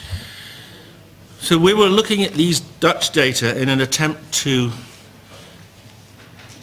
get our best estimates of what impact skunk might have. One of the reasons we were asked to redo the report so soon after the previous one was because skunk was becoming, at least in the media, a topic of great concern. And it was clear from police seizures that skunk was becoming a greater and greater fraction of the cannabis being used. We rather successfully stopped these importations from Morocco, so we were moving to homegrown, and homegrown was skunk. So we wanted to get evidence of whether that was going to cause problems in the long term. What's interesting is if you look at the tables, you see table 2, if anything, it may be that skunk is reducing the number of people using it because it's become more unpleasant to use. An analogy would be if all you could drink when you started drinking was a neat scotch, a lot of people probably wouldn't drink alcohol because that gives you a burning sense in the mouth, it burns down your gullet, and it's not immediately obvious why anyone would drink scotch. And that's why alcohol is usually presented to novitiates who are introducing themselves as flavored alcohol, either with fruit juice added or fruit syrup added as a top to the lager or a beer, or even as alco pops, where they put sugar into alcohol to make it taste just like a fizzy fruit drink. So strong drugs often can be aversive to individuals, and that may be one reason why skunk is not as big a problem as we thought it might be. But nevertheless, we wanted to go to a country, the Netherlands, where skunk was invented and where it had been used. And they had done experiments. They'd done experiments with people using cannabis and then, in a hidden, blind fashion, given them skunk instead to see what happened. And this is how they came up with these clusters. One of the young cluster are the people who actually start on skunk and who use skunk in a very different way to the people used to use traditional cannabis. And they tend to use it in bongs, and they tend to set out with the intent of getting completely intoxicated very fast. Usually in a group, usually in someone's home, so they're safe, but they use it to get a state of intoxication which most normal cannabis users would find unpleasant. They're small in number, and we don't really quite know why they do it, but it's something about escaping, we believe. Cluster 2, these are people who have smoked cannabis normally, recreational use. If you give those people a stronger version of skunk, they immediately smoke less, because they know they're getting intoxicated too fast, so they reduce the number of times they inhale to keep the level. So this is again like a responsible drinker, someone who, when at a dinner party, drinks a glass of wine, and when they're offered a glass of scotch, they don't demand a wine glass full, they know the scotch is stronger, so they drink a smaller amount. So they're aware of the relative impact, and their brain can tell them that a stronger skunk is producing too much intoxication, so they can reduce their consumption. And then the third group are an interesting group. These are people who've been smoking cannabis for 20 years or so. They smoke a lot, and they're probably tolerant. They're probably like the alcoholic who's tolerant and can drink anything in large amounts because their brains have adapted. So based on this, we were concerned. We were concerned that we should educate young people around the risks of heavy intoxication from using bongs and skunk. But we were less concerned about the emergence of skunk into the recreational markets, because we understood from these data that people would either reduce their consumption or they would not be adversely affected by the stronger variant. All right. Page 217, again under the heading Physical Harms.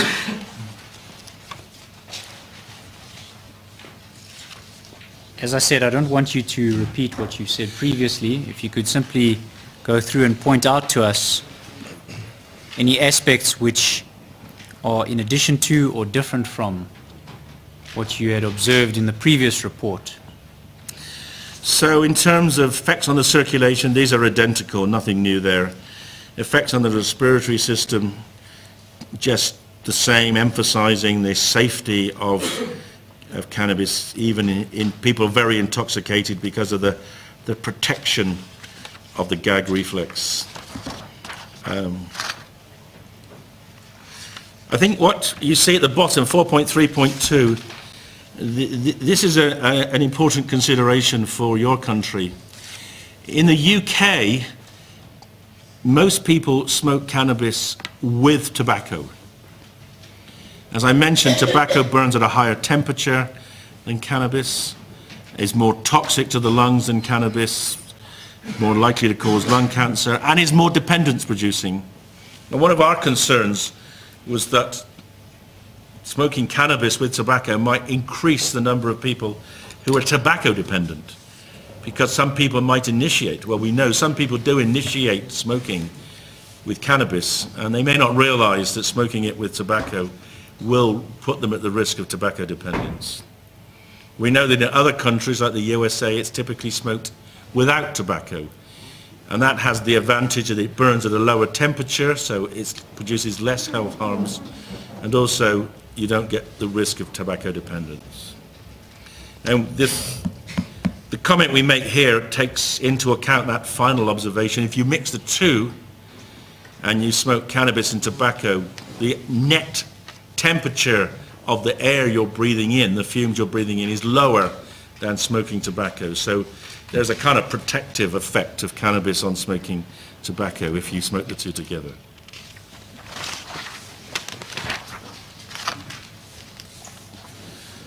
The reproductive system 218, nothing had changed. These are essentially the same comments.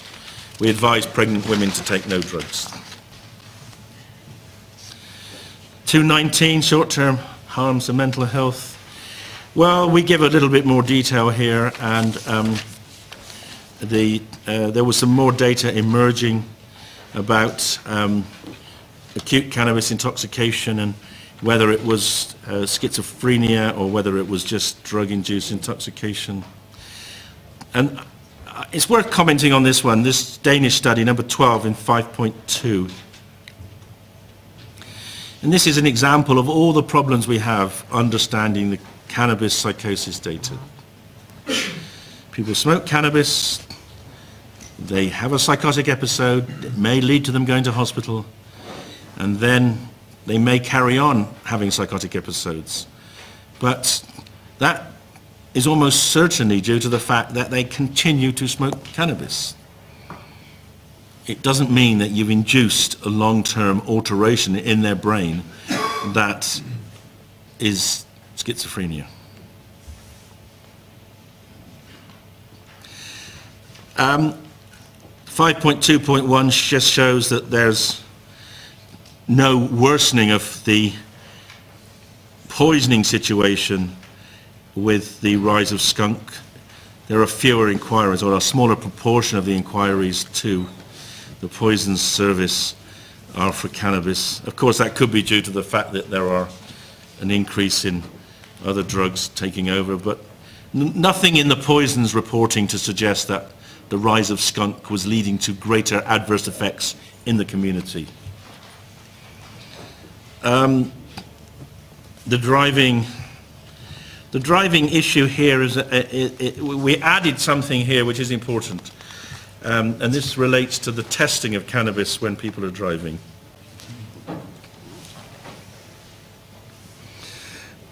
And that is the fact that when you test for cannabis, you can find cannabis in the urine or the blood for many weeks, because cannabis is a very fat-soluble substance. It goes into fat, it's stored in fat, and slowly, it very slowly comes out from the fat. So you can detect small amounts, non-psychoactive amounts of cannabis in the urine for weeks.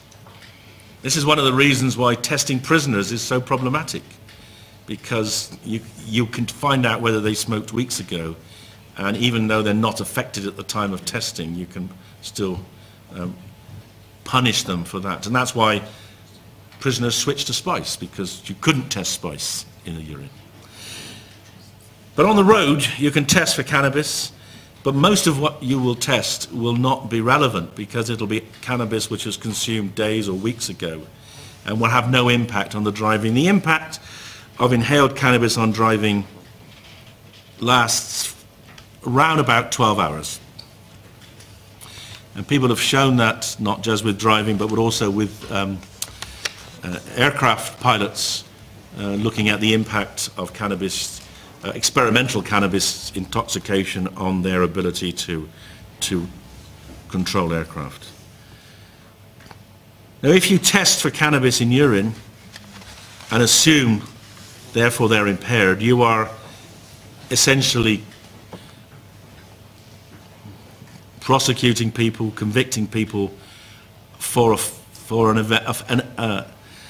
offence which is not there, because they will not be impaired if they have taken the cannabis more than, say, 12 hours before. So there's a very big risk of injustice if you just routinely test everyone for cannabis in the urine. There are ways in which you can improve your testing to look at the recency of use of cannabis, and if you're going to bring in roadside testing, I would strongly suggest that that is brought in rather than just this routine testing for any cannabis in the urine. How is that manner of testing done? In other words, the object of a roadside test is to determine whether, at the time of being pulled over, the driver is driving under the influence of the intoxicant. That's correct. So you can get better estimates as to when people smoked. based on ratios of the different forms of cannabis that you find in the urine. It's quite a technical question. I'm not an expert in it, but I know that you can get a reasonable estimate of when the drug was consumed by the ratio of the different forms of cannabis, the cannabis acid, etc., that is found in the urine.